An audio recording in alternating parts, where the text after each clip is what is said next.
In the southernmost reaches of Harad, where the great desert meets the endless waters, there lay a realm forgotten by the chronicles of the north. The burning coast, so named for the way the sun's dying light set the cliffs ablaze evening, was home to the Keth Harad, a proud tribe of the Southrons who had dwelt there since the elder day. Their chieftain, Azrahil the Bold, stood upon the highest tower of Tharbad Khazad, the ancient fortress that had guarded their shores for 3,000 years. His dark eyes, weathered by sand and salt spray, gazed eastward toward the Sea of Rune, where strange ships had been sighted, bearing black sails marked with the red eye. "My lord," spoke Faramir Sul, his most trusted captain.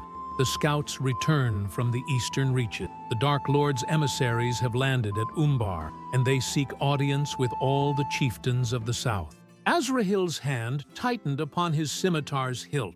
The blade, forged in the fires of Mount Doom during the Second Age, had been passed down through his lineage, since his ancestor served as a captain under Gil-galad's banner, a secret known only to the eldest of his bloodline. "And what word from the other tribe?" Azrahil asked, though he feared the answer. "The Variags of Khand march north with their war hosts. The corsairs of Umbar ready their fleets. Even the Easterlings beyond the Sea of Rune mobilize their forces. All answer the summons of Barad-dûr." But Azrahil remembered the old songs, the tales his grandmother had whispered of the last alliance, when his forebears had stood not with the shadow, but against it. Hidden beneath Tharbad Khazad lay the Hall of Memory, where the true history of the Keth Harad was carved in stone, a history that spoke of allegiance to the light, not darkness. Deep within the fortress, Azrahil descended the spiral stairs that led to the Hall of Memory. The air grew cold as he progressed, and ancient torches flickered to life at his approach, responding to the blood of the old kings that flowed in his veins. The hall stretched vast before him, its walls covered with carved reliefs depicting the great deeds of his ancestors. There, in the center, stood the Palantir of Tharbad Khazad, one of the lesser seeing stones, unknown to the wise of Middle-earth. As Azrahil approached the dark sphere, it began to glow with a pale light. Visions swirled within its depths. His great-grandfather, Imrahil-Khaz, fighting alongside Elendil at the Dagorlad, the secret pact made between the Keth Harad and the elves of Lindon, the ancient oath sworn to guard against the return of darkness. "The hour of choosing comes again," whispered a voice from the shadows. Azrahil turned to see Mithrelas, the ancient elf woman who had dwelt in secret among his people for centuries, advisor to his line since time immemorial. "Lady Mithrelas, I had thought you departed for the Grey Havens long ago. I remained, as was my oath, to see this bloodline through its darkest trial. The mouth of Sauron comes with promises of dominion and threats of annihilation. Your people know not their true heritage, believing themselves descendants of those who served the Shadow in ages past." Azrahil nodded gravely. "And if I reveal the truth, that we are the last remnant of those Southrons who stood with the free peoples, my people may name me traitor and cast me down. Yet if you remain silent, all that your ancestors died to preserve will be lost forever." 7 days hence, the black ships arrived at the harbor of Tharbad Khazad. From the largest vessel descended a figure clad in spiked armor, his face hidden behind a mask of black steel. The mouth of Sauron had come, as foretold, bringing with him a retinue of Nazgûl and hundreds of orcs bearing the Eye of Mordor. The great horn of Tharbad Khazad sounded across the burning sand, summoning the tribal leaders of the region. They came in their war garb: Suladan of the Serpent Guard, Hasharin of the Desert Riders, and Khalid the Golden, whose treasury rivaled that of kings. In the great hall of the fortress, beneath banners bearing the traditional serpent and son of Harad, the mouth of Sauron spoke with a voice like grinding millstones. "Hear now the words of Sauron the Great, Lord of the Earth.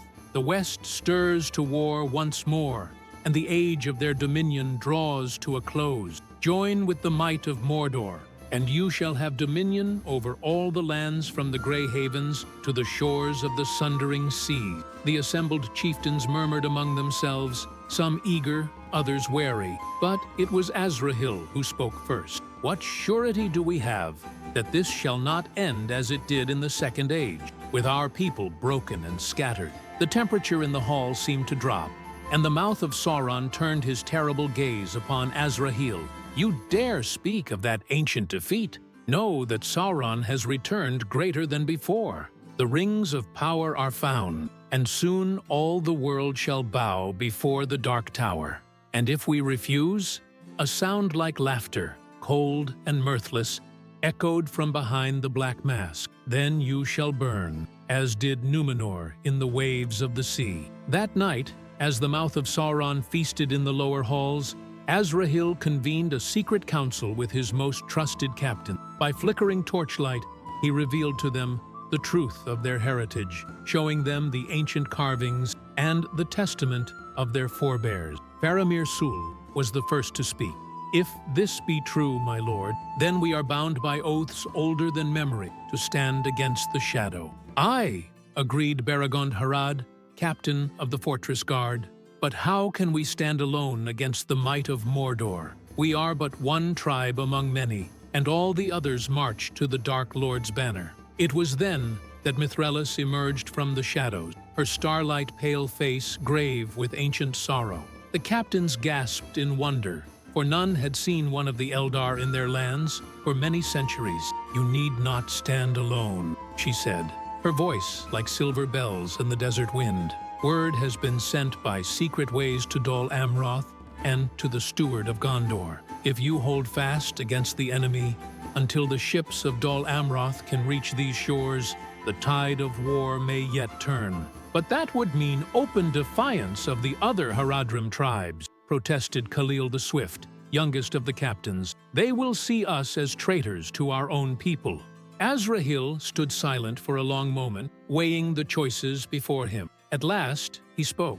"Better to be thought a traitor by men than to betray the oaths sworn by our fathers. We shall hold these walls against all who would serve the shadow, be they orc or man." Dawn broke red over the burning coast as the mouth of Sauron discovered Azrahil's defiance. The black ships in the harbor disgorged their foul cargo. Thousands of orcs, trolls from the caves beneath the misty mountains, and Easterlings in scale mail bearing curved swords. Surrounding them came the armies of the other Haradrim tribe, led by Suladan himself.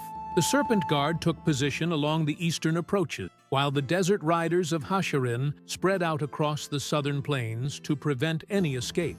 "Azrahil the Betrayer," called Suladan from beneath the walls, "you have sold your people to the weakness of the West. Surrender now, and your death shall be swift." From the battlements, Azrahil replied in the ancient tongue of his people, "I serve the oaths of my fathers, and the light that never fails.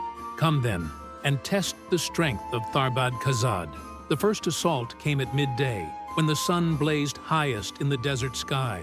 Siege towers rolled forward under cover of great wooden shields, while catapults hurled burning pitch over the walls. But the fortress had been built to withstand such attacks. Its walls thick, its gates bound with steel forged in the fires of the earth.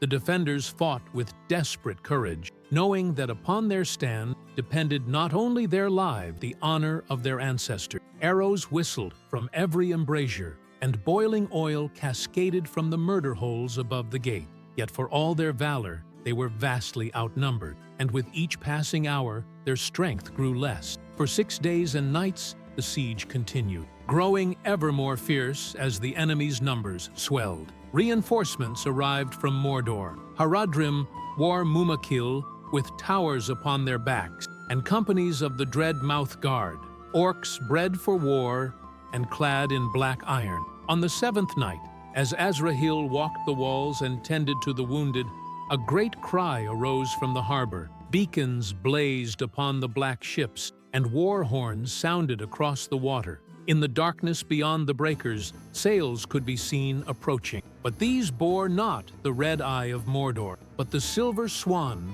and ship of Dol Amroth. Prince Imrahil himself led the relief force, bringing with him 3,000 knights of Dol Amroth and Gondor, and twice as many men-at-arms. Their ships, built for war and swift as seabirds, had outrun the wind across the Bay of Belfalas. As dawn broke, the battle was joined in earnest. The knights of Dol Amroth smashed into the rear ranks of the besiegers like a steel fist, their battle cry echoing from the cliffs, "For Gondor and the White Tree." Seeing the tide turning, Azrahil led his men in a great sally from the gates of Tharbad Khazad. The Keth Harad poured forth like a flood, their scimitars gleaming in the morning light, and fell upon the flank of Suladan's host. The battle raged throughout the day, but by evening the armies of the shadow were broken and scattered. Many fled eastward toward Khand, while others took ship and sailed north to Umbar. Of Suladan and his serpent guard, few survived to tell the tale. Though victory was theirs, it had come at great cost. Half of Azrahil's warriors lay dead or wounded, and Tharbad Khazad bore the scars of siege upon its ancient walls. Prince Imrahil, his blue banner now torn and bloodied, clasped hands with the Haradrim chieftain upon the battlefield. "Well fought, Lord Azrahil," said the prince of Dol Amroth. "Long has Gondor wondered what became of our allies among the Southrons of old. Now we know that honor yet lives in the hearts of the Keth Harad. The honor was preserved by my ancestors, my lord, but the choice to uphold it was mine alone to make." Azrahil gestured toward the ruins of the enemy camp. "Yet I fear this victory may prove our doom. Word will spread throughout Harad that the Keth Harad have betrayed their kin to serve the White City." Mithrelis approached, her robes unmarked by the battle, though she had fought alongside the defenders. "Not betrayed, but remembered. The time of hiding is past. Azrahil of the Keth Harad, your people must choose now whether to reclaim their true heritage or remain forever in shadow." That night, as the dead were honored and the wounded tended, a great fire was kindled in the courtyard of Tharbad Khazad. By its light, Azrahil spoke to his people of their ancestors' true allegiance, showing them the ancient chronicles and the testimony of Mithrelis. Some wept to learn that they had lived so long in false shame. Others felt anger at the deception of the ages. But when dawn came and the choice was put before them, they answered with one voice, "We are the Keth Harad, guardians of the burning coast, and we stand with the light." News of the victory at Tharbad Khazad spread swiftly across Middle-earth, carrying both hope and alarm. In Minas Tirith, Denethor the steward received Prince Imrahil's report with wonder, scarce able to believe that allies had been found in the far south. Yet with this hope came grim tidings. Vast armies still marched from the east and south, and the full might of Mordor was yet to be unleashed. From his throne of black stone, the Dark Lord Sauron gazed through the Palantir of Barad-dûr toward the burning coast. His wrath burned like molten iron, for a piece had been removed from his game that he had counted as his own. The mouth of Sauron was commanded to return to the Dark Tower, there to face his master's displeasure. In the haven of Umbar, the Corsair lords received word that their eastern flank was no longer secure. Ships were dispatched, carrying orders to the remaining Haradrim tribes. The Keth Harad were to be crushed utterly, and their lands given over to fire and sword. But Azrahil was not idle. Messengers rode forth from Tharbad Khazad, bearing ancient tokens and speaking words in the old tongue. To the scattered settlements of the southern desert, they carried word of their true history, of the courage of their ancestors, and of the choice that now lay before all the children of the sun. Some heeded the call, the Baj Haradrim of the Golden River, the cliff dwellers of Karn Sul, and the pearl fishers of the southern ports. Others remained bound to darkness by fear or greed. Yet slowly, like a tide turning, word spread that not all the Southrons marched under the Red Eye. Prince Imrahil remained at Tharbad Khazad with half his knights, fortifying the approaches and training the Haradrim in the warfare of the west. The remainder of his forces he sent north with urgent dispatches for the White City, bearing word of this unexpected alliance. As the armies of the world prepared for the final war, Azrahil sought guidance from the ancient seeing stone hidden within his fortress. The Palantir of Tharbad Khazad had remained uncorrupted, for it had been warded by elven craft in the elder days. But when he looked into its depths, what he saw filled him with both wonder and dread. The stone showed him visions of the past, the forging of the rings of power, the fall of Numenor, and the last alliance of elves and men. Yet it also revealed a secret that had been hidden even from Mithrelas herself. The founder of Azrahil's line, Imrahil Kaz, had not merely been a captain in Gil-galad's host, he had been the bearer of one of the 7 rings of the Dwarf Lord, the Ring of the Southern Hall, which had been thought lost when the dragons came out of the north in the Third Age. This ring he had hidden in the depths of Tharbad Khazad before marching to the Dagorlad, and there it had remained, waiting for the hour of greatest need. Trembling with awe and fear, Azrahil descended deeper into the foundations of his fortress than ever before, following passages carved before the first sunrise. In a chamber sealed with words of power, he found what his ancestor had left behind, a ring of gold set with a ruby like a burning star, and beside it, a scroll bearing words in the elven tongue. When darkness returns to Middle-earth, and the free peoples stand in their utmost peril, let the heir of my line take up this burden. For though it was made by Sauron's hand, it may yet serve the cause of light, if the will that wields it remains pure. As Azrahil took the ring into his hand, he felt its power flow through him like fire in his veins. His strength doubled, his senses sharpened, and his understanding of the ancient crafts of war awakened. Yet he also felt the weight of its making, the shadow of its creator, and knew that to wear it would be to walk forever on the edge of a precipice. Word came to Tharbad Khazad that the war in the north had begun in earnest.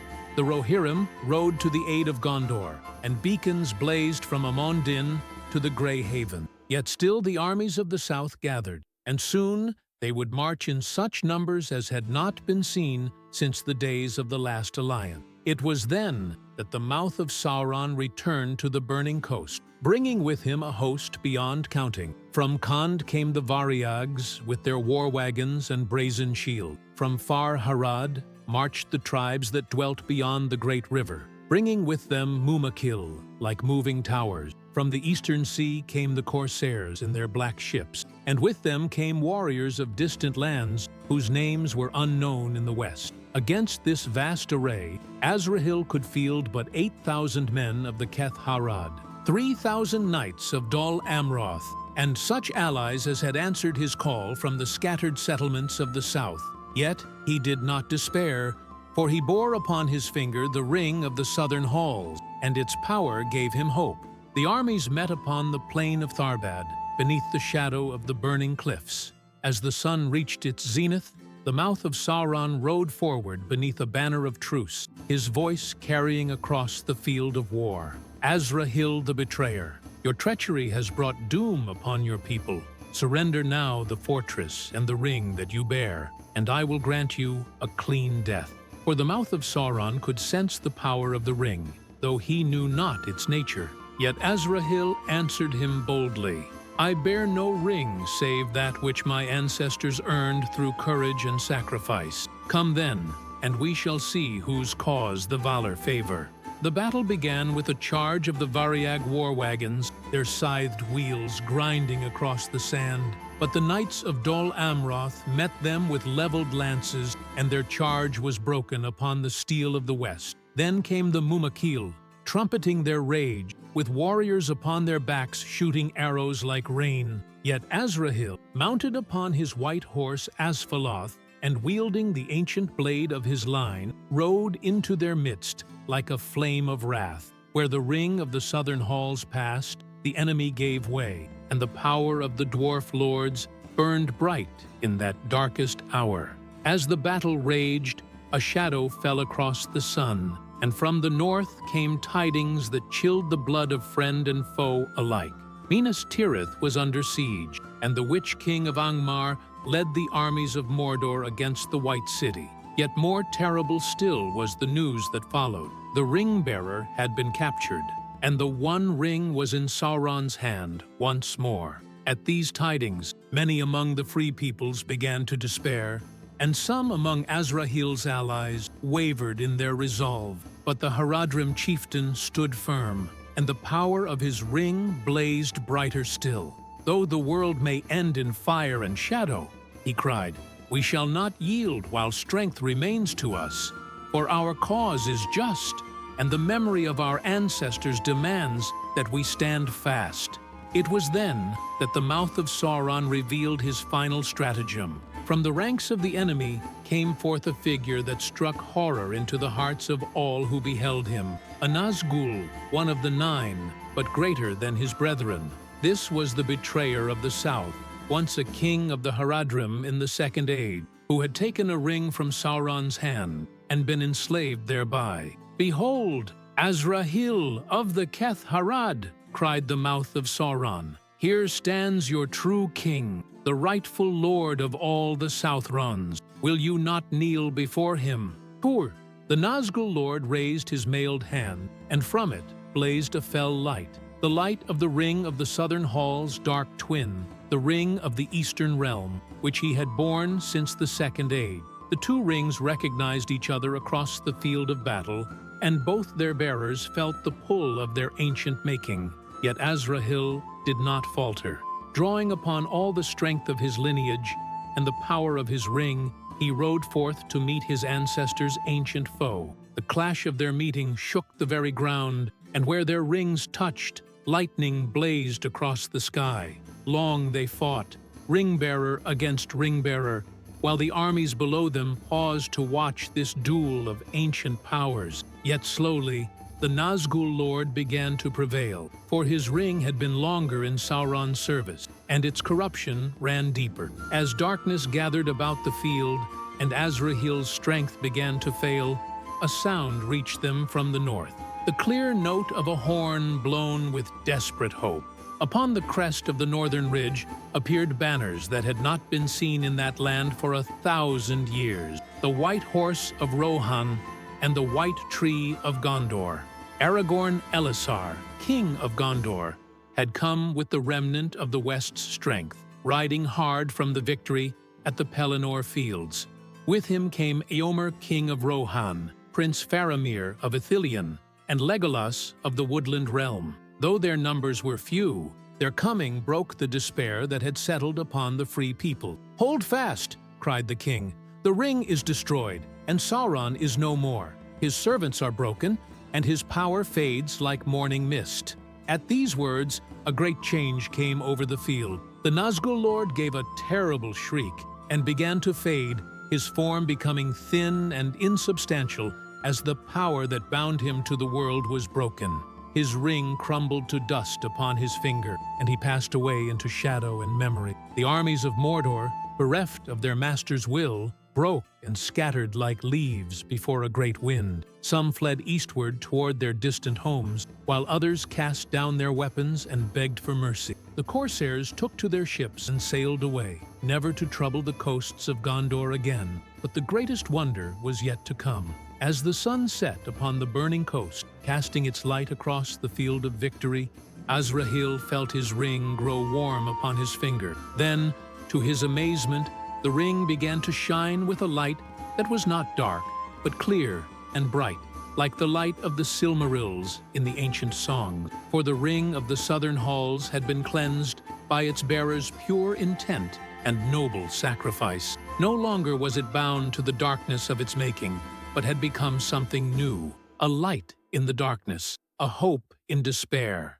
a symbol of redemption, that even the works of evil might be turned to good. King Elessar himself came to Azrahil as he knelt among his fallen warriors and raised him up with honor. "Rise, Lord Azrahil of the Keth Harad, friend of Gondor and guardian of the ancient oath. Your people have redeemed the shame of centuries, and their names shall be remembered with honor while the world endures." Thus ended the War of the Ring in the far south, and the burning coast was free. Azrahil ruled long and well over his people, and in time the Keth Harad became the strongest of the allies of the reunited kingdom. The ring of the southern halls became a symbol of hope throughout the south, proof that even in the darkest places the light could shine forth. And in the years that followed, When the children of the Keth Harad looked out from the towers of Tharbad Khazad toward the sunset sea, they remembered the words that their Lord had spoken in the hour of greatest peril,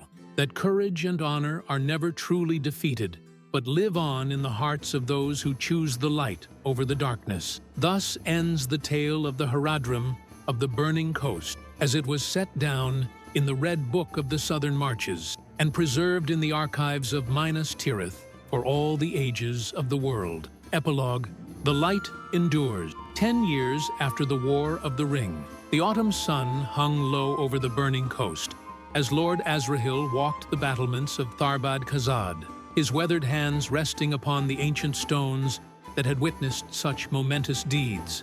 The fortress bore new glory now, its walls rebuilt stronger than before, its towers crowned with banners that caught the desert wind like captured flame. The serpent and son of Harad flew proudly beside the white tree of Gondor, symbols of an alliance forged in blood and tempered by honor. Below in the harbor, ships from many lands rode at anchor. Gondorian merchants had come bearing silks and wines from the northern vineyards, while Rohirrim horse traders examined the swift steeds of the desert with knowing eyes. Most magnificent of all was the great ship Elendil's Hope, sent by King Elisar himself, its silver prow cutting through the waves like a blade through silk.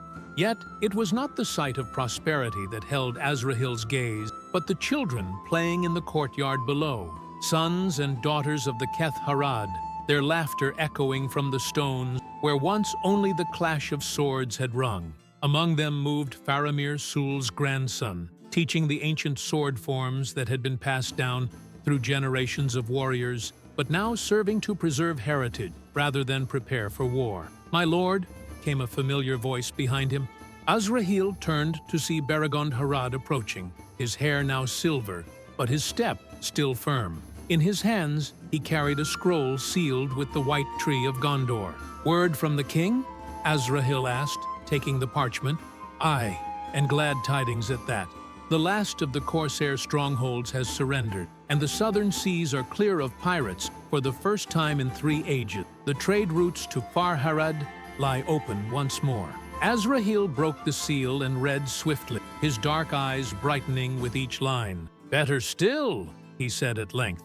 "The king summons representatives of the free people to a great council in Minas Tirith. It seems there is talk of founding a new order, a brotherhood of those who stood against the darkness, to ensure that such evil never again finds foothold in Middle-earth." The 2 men stood in comfortable silence, watching the sun paint the cliffs in shades of gold and crimson. It was Beregond Harad who spoke first, his voice heavy with memory. "Do you ever wonder, my lord, what became of those who fled?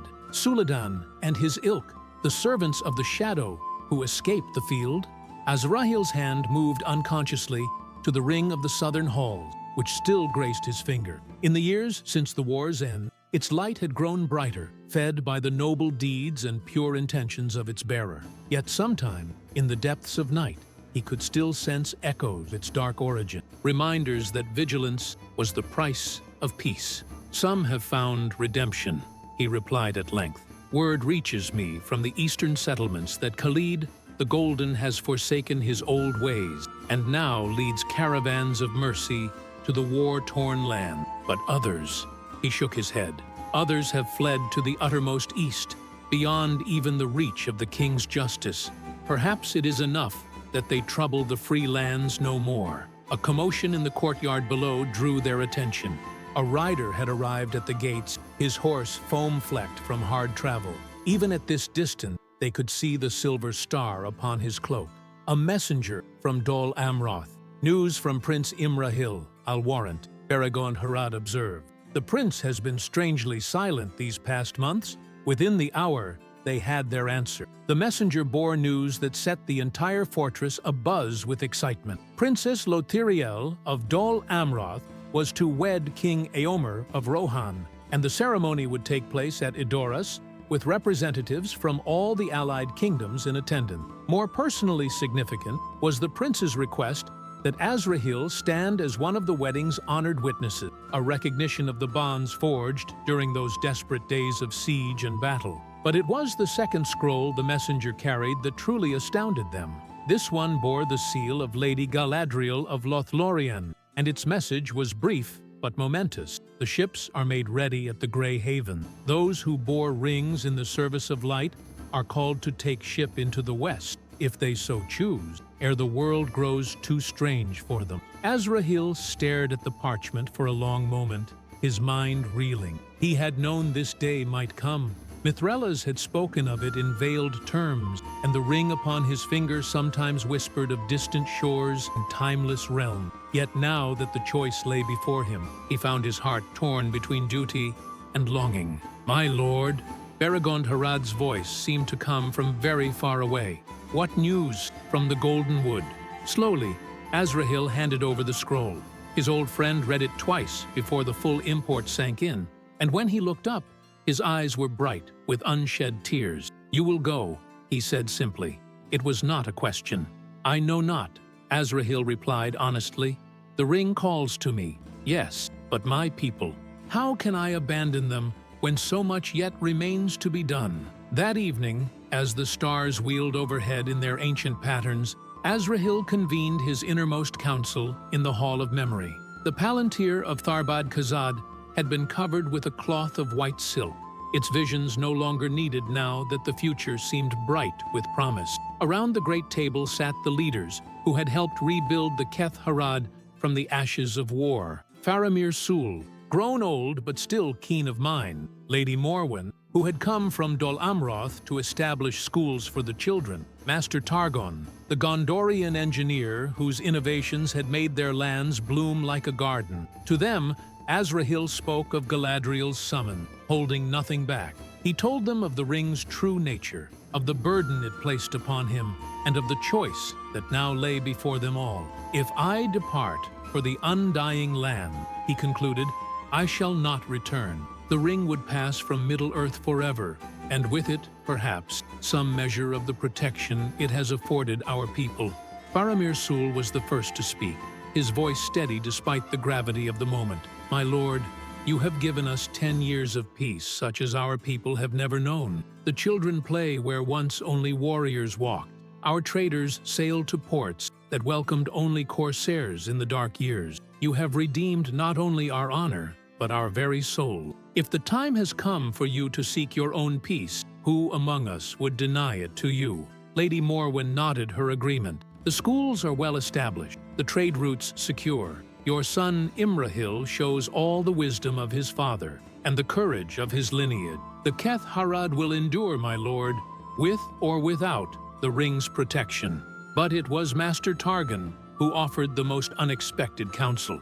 "My lord," the engineer said thoughtfully, "in all my years of building, I have learned that the strongest foundations are those that can bear weight, even when the cornerstone is removed. You have built something here that transcends any single symbol or talisman. The light you have kindled in your people's hearts, that is a flame that cannot be extinguished by any earthly power." The debate continued deep into the night, but as dawn approached, Azrahil found his path becoming clear. The ring of the southern halls pulsed gently upon his finger, not with command, but with understanding. It too yearned for the peace of the undying land, for rest from the long labor of redemption. The passing of the ring. 3 months later, beneath the shadow of the White Mountains, a great gathering assembled such as had not been seen since the last alliance. Kings and princes, elves and dwarves, all had come to witness the wedding of Lothiriel and Éomer,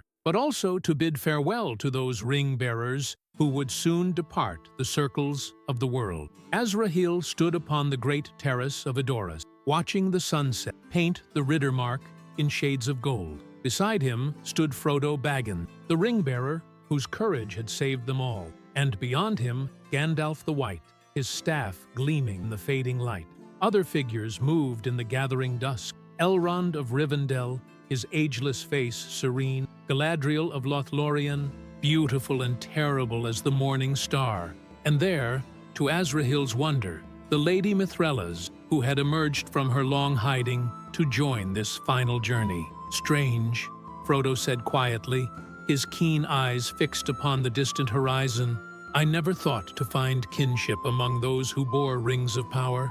Yet here we stand, united by burdens we never chose, but carried nonetheless. Azrahil smiled sadly. Perhaps that is the truest bond of all, not the sharing of joy, but the bearing of necessary sorrows. Gandalf turned his gray eyes upon the Haradrim Lord. You speak wisdom, Azrahil of the Keth Harad. Yet know this, the sorrow you have borne has become a light for your people that will shine long after the memory of the ring has faded. That is no small gift to leave behind. The wedding itself was a thing of such beauty and joy that even the prospect of parting could not diminish its splendor. Eomer King stood tall and proud in his golden mail, while Lothiriel shone like a star in her gown of white silk, sewn with pearls from the southern sea. The vows they spoke were in the ancient tongue of the Mark, their voices carrying clear across the assembled multitude. Yet for all the celebration, Azrahil found his thoughts turning repeatedly to Tharbad Khazad and the people he would soon leave behind. His son Imrahil had proven himself worthy of leadership, yes, but the weight of kingship was a burden no man should bear alone. It was then that King Elisar approached, his presence commanding even in this gathering of the mighty. Lord Azrahil, he said formally, walk with me. They moved apart from the crowds to a quiet corner of the great hall where tapestries told the story of the Rohirrim's ancient glory. There, to Azrahil's amazement, the king knelt upon one knee and drew from his robes a circlet of white gold set with a single star sapphire. Rise, King Azrahil of the burning coast, Elisar said solemnly. For too long have the Keth Harad stood as vassal when they should have ruled as equals. Let this crown be the symbol of your sovereignty, freely given and freely acknowledged before all the free people. Azrahil stared at the circlet, his heart hammering in his chest. My Lord King, I am honored beyond words, but I am to depart for the Grey Havens within the fortnight. Then let it pass to your son, as is proper, Elisar replied, rising to his feet. But let the world know that the Keth Harad stand as allies, not subjects, of the reunited kingdom. Let this be your final gift to your people, not just peace, but pride. The coronation took place 3 days later, in the great hall of Edoras, before assembled representatives of all the free peoples. Azrahil knelt before the altar of the Rohirrim, but it was his own son who placed the crown upon his brow, and the first words he spoke as king were to formally abdicate in favor of Prince Imrahil. I have been many things, Azrahil said, his voice carrying to every corner of the hall. Warrior, chieftain, guardian of ancient oaths, but the greatest honor of my life has been to serve as father to this man, and as keeper of the trust my people placed in me. May King Imrahil of the Burning Coast rule with wisdom, govern with justice, and never forget that true strength lies not in the power to command, but in the courage to sacrifice for others. The ring of the southern halls blazed like a star upon his finger as he spoke these words, and all who witnessed it knew they were seeing the end of an age and the beginning of another. The Grey Haven. The journey to the Grey Havens was bittersweet, a cavalcade of memory and hope, winding through lands slowly healing from the wounds of war. At every stop, crowds gathered to bid farewell to the ring-bearers, and songs were sung that would echo through the ages. Yet for Azrahil, the true farewell came at the borders of his own kingdom, where the entire population of Tharbad Khazad had gathered to see their lord depart. Children who had never known war stood beside veterans who bore the scars of countless battles. Former enemies who had found redemption in the years of peace stood beside lifelong allies who had never wavered in their loyalty. King Imrahil stepped forward, resplendent in the crown of his fathers and the blue cloak of his new dignity. In his hands, he bore a gift wrapped in cloth of gold, the ancient blade of the Keth Harad, reforged and made new by the dwarf smiths of Erebor. My father, he said, his voice carrying across the assembled multitude, you have given us everything, your strength, your wisdom, your very life in service to our people. We cannot repay such debts, but we can promise this. The light you have kindled here will never be extinguished. The Keth Harad will remember, and in remembering, we shall remain worthy of the name you have redeemed. Azrahil took the blade with hands that trembled only slightly, and for a moment the years fell away. He was once again the young chieftain who had chosen honor over expedience, who had defied the darkness when all the world seemed lost to shadow. "My son," he replied, "my people, my beloved Keth Harad, you owe me nothing, for you have given me everything. In your courage, I found my strength. In your loyalty, I discovered my purpose. In your love, I learned what it truly means to be a king." He raised the reforged blade high, and its steel caught the light of the setting sun like captured fire. "I go now to lands beyond the sunset, but I carry with me the memory of every face here gathered, every heart that beat in harmony with mine, every soul that chose the light when darkness pressed close around us. That memory shall be my treasure in the undying lands, more precious than any crown or ring or blade." The farewell lasted through the night, with songs and stories shared beneath the desert stars. When dawn came, Azrahil mounted his horse for the final time and rode north, the ring of the southern halls gleaming upon his finger like a promise of redemption fulfilled. At the gray havens, the white ship waited. Its sails were filled with light rather than wind, and its prow was carved in the likeness of a great bird with wings spread wide.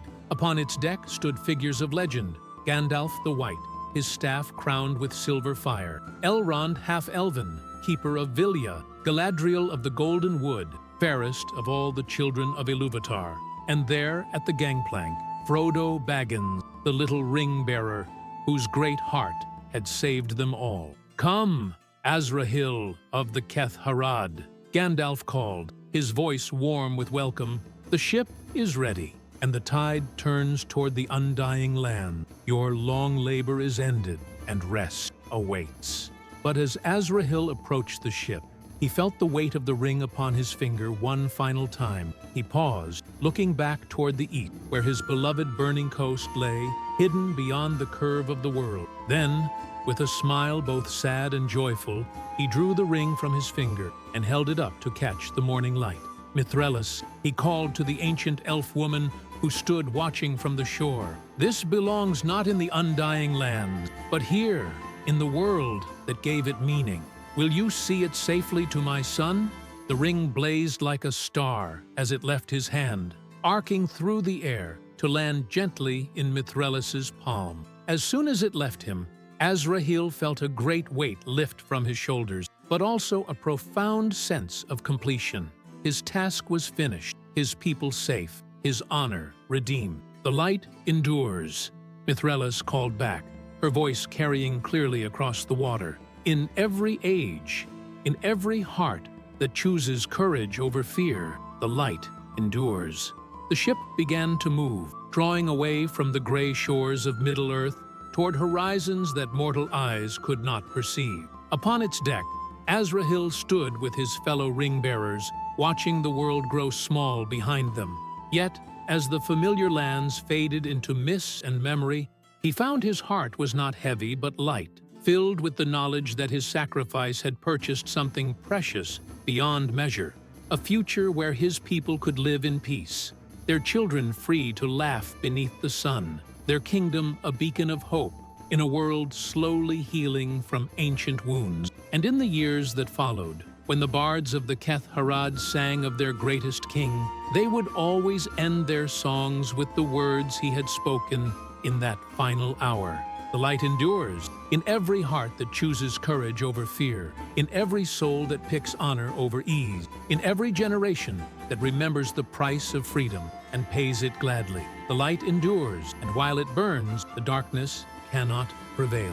Thus passed Azrahil the Bold from the circles of the world, but his legacy lived on in the kingdom he had redeemed, the people he had led from shadow into light, and the eternal truth he had proven, that no soul is too far fallen to find redemption, no darkness too deep to be pierced by hope, and no sacrifice too great when made in service of love.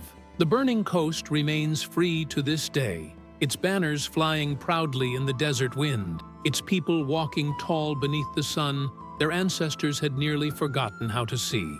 And sometimes, when the light falls just so upon the ancient walls of Tharbad Khazad, those with the keenest sight swear they can see a figure upon the battle, tall and proud, with a star upon his brow, and courage burning in his heart, standing eternal watch over the land he loved and the people he died to save. For the light endures, now and always, world without end.